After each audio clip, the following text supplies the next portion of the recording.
संत समाज के लिए बहुत बड़ी क्षति है। मेरे निजी की अगर बात करेंगे, मेरे लिए बहुत बड़ी क्षति है, क्योंकि मैंने बाबा जी के ऊपर बाबा जी की परमिशन से, बाबा जी से राइट्स लेकर एक फ़िल्म का निर्माण शुरू किया है, महायोगी पायलट बाबा, जिसका मुहूर्त शॉट भी बाबा जी ने खुद दिया था। 2 गाने भी रिकॉर्ड किए हैं मैंने, लेकिन कुछ कारणों से बाबा जी के स्वास्थ्य खराब होने की वजह से पिक्चर आगे नहीं बढ़ पाई है। अब शायद बाबा जी के आशीर्वाद से मैं बहुत जल्द इसको शुरू करने वाला हूँ। मूवी तो बाबा जी के बगैर पूरी होगी, क्योंकि इनका रोल बाबा जी का एक फिल्म एक्टर ही करेगा, जिसमें राजकुमार राव, रणदीप हुड्डा और 2-3 लोगों से हमारी बात चल रही है, करीब फाइनल स्टेज पर है। और जैसे ही साइन होगी, निश्चित रूप से by the end of next year हम इस फिल्म को शूट करके पूरा करके सामने ले आएंगे। किस चीज़ पर आधारित है पूरी कहानी? बाबा जी की जीवनी पर है, बायोपिक है कि बाबा जी का जीवन कैसे शुरू हुआ, बचपन कैसे, जवानी कैसे, फिर सेना में अफसर के तौर पर इन्होंने जो काम किए उसके ऊपर, और फिर सन्यासी होकर के संत समाज में इतना बड़ा मकाम हासिल करना, ये आम आदमी के बस की बात नहीं है, ये महामानव ही कर सकता है। सैनिक से लेकर सन्यासी तक का सफ़र ये हमने उस फिल्म में दिखाया। क्या क्या सेवा करी उन्होंने राष्ट्र के रूप, जीवन शैली कैसी रही उनकी? जी गुरुदेव की जीवन शैली तो एकदम, और सासाराम में उनका जन्म हुआ बिहार में, और गुरुदेव ने अखाड़े के कई भी पदों पर रहे हैं, और बाद में वरिष्ठ महामंडलेश्वर हुए श्री पंच दशनाम जूना अखाड़े के। हम सब उनके शिष्य हैं और पूरे 122 देशों में उनके अनुयायी हैं। प्रभु, उनकी तो जीवन शैली, उनकी दिनचर्या 5 मिनट में गाथा नहीं गाई जा सकती है गुरुदेव की। महायोगी पायलट बाबा जी तो बहुत अद्भुत संत थे। वो तो थल में, जल में, जब जहाँ चाहते थे वहाँ समाधि भी लगा लेते थे वो। और समाधि का जो कार्य पूरे विश्व में प्रथम आरंभ हुआ हम लोगों को जानने में, वो महायोगी पायलट बाबा जी से आरंभ हुआ। सरल थे, बड़े सहज थे, इतने सहज, इतने सरल थे कि उनको समझना बड़ा कठिन काम होता था, लेकिन वो शिष्यों को समझ लेते थे, शिष्य लोग उनको नहीं समझ पाए, और जिन लोगों ने उनको समझ लिया उनका जीवन कृतार्थ हो गया। हम लोगों ने गुरु को समझा, तो आज जिन पदों पर हम लोग हैं, जिन स्थानों पर हम लोग सुशोभित कर रहे हैं, पूरे कई देशों में प्रचार प्रसार कर रहे हैं, वो महायोगी पायलट बाबा जी की कृपा से, उनकी देन से ही कर रहे हैं हम लोग। इस संत समाज की इतनी बड़ी संत समाज से कुंभ में गुरुदेव की एक अलग पहचान हुई होती थी। हाँ, हम सभी लोग बोले, अरे वो पायलट बाबा जी श्री पंच दशनाम जूना अखाड़े के महामंडलेश्वर वरिष्ठ पायलट बाबा जी क्या चलना है, वहाँ समाधि हो रही है। अब 2025 के कुंभ में कैसे उसकी भरपाई की जाए, ये तो गुरु की कृपा और प्रेरणा होगी तभी ऐसा संभव हो सकता है। आकर्षण नहीं, गुरुदेव हमारे दार्शनिक, दर्शन उनका बना, उनके दर्शन के लिए लोग ललायित हुआ करते थे।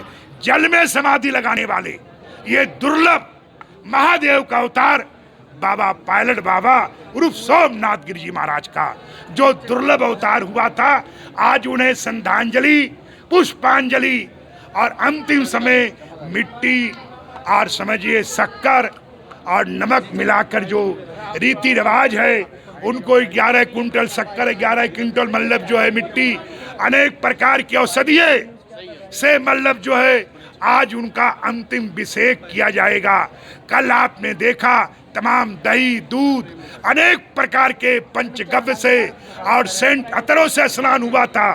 आज महाराज को अंतिम अभिषेक भस्म के बाद जो नियम है कि भगवान महादेव का कैलाश के विदाई के समय जो प्राचीन परंपराएं हैं, संन्यास गायत्री के साथ समाधि गायत्री का मंत्र उच्चारण किया गया, और उसके बाद जो नियम है, उसके बाद महाराज का जो है उनके मुख्य भक्तगण और शिष्यगण और जोग माता, जरबनी वाली केवला माता, चेतना माता, सरदा माता और हमारे योद्धा प्रेमानंद गिरी जी और उनके अनुज भाई बंधु, कहीं तो कोई पैदा होता है, कोई हमारी माँ होगी, कोई मेरा चाचा होगा, कोई मेरा ताऊ होगा, कोई मेरा फूफड़ होगा, तो महाराज के समस्त संबंधित जो आज दिखा भाव उनके प्रति विदाई की ओर एक अद्भुत लगा कि कहीं न कहीं महादेव की कृपा है, और कुछ ही काल में, कुछ ही समय में विदाई समारोह महाराज का संपन्न होने वाला है। अगली फिर जो है उनको जोत और भोजन का भोग लगाया जाएगा। पहले धूर रोड जो तैयार होता है उससे भोग लगाया जाता है, धूर रोड से भोग लगेगा। उसके बाद कच्चा भोजन का प्राचीन परंपराएं हैं, उसको 3 दिन के बाद चूल्हा जलने का नियम है।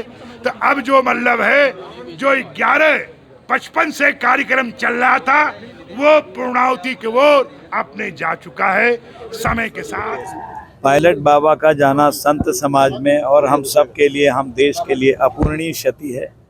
वो राष्ट्र प्रेमी संत थे।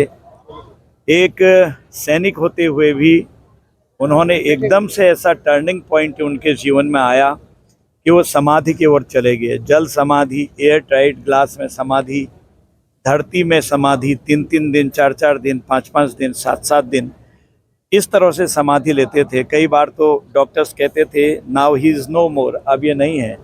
लेकिन संत थे, वो समाधि में थे, तो और भक्त कहते थे नहीं ऐसी बात नहीं है, बाबा जी सुरक्षित लौटेंगे। तो जब धरती से निकाला जाता था या फिर उनको पानी के टैंकों से निकाला गया या फिर एयर टाइट ग्लास से निकाला गया, तो बाबा जी बिल्कुल और फुर्ती से और बहुत ही चुस्त दुरुस्त तरीके से बाहर आए और लोगों को आशीर्वाद दिया। हमेशा राष्ट्रीय विचार से ओतप्रोत थे, युवकों के प्रेरणा स्रोत थे। आप देख लीजिए, रसिया हो, चाहे इंग्लैंड हो, चाहे अमेरिका हो, चाहे जापान हो, कनाडा हो, कोई देश ऐसा नहीं है जहाँ के उनके शिष्य नहीं होंगे। भारत तो है ही है।